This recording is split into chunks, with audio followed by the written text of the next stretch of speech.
how do you think that we can, how do you think that we can get an AI to be high? Like what would be LSD for AI basically?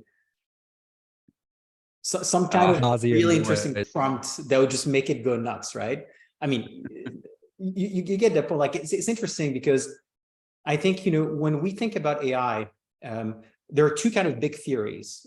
One of them is, well, artificial intelligence is, at least what we're doing now, is not enough to recreate consciousness, in the sense that you can build bigger and bigger models, you can make them more and more intelligent from a rational standpoint. It doesn't necessarily make them conscious. And then you've got a whole other school of thought called the connectionist theory, which basically says that, emotions and consciousness are just an emanation of the density of connectivity of the brain. And if you can connect an AI as densely as you connect the brain, you will see emerging patterns that looks like consciousness and emotions. They might be a little bit different because the perception of the world is different, but it will still be, consciousness. And I was thinking about that the other day.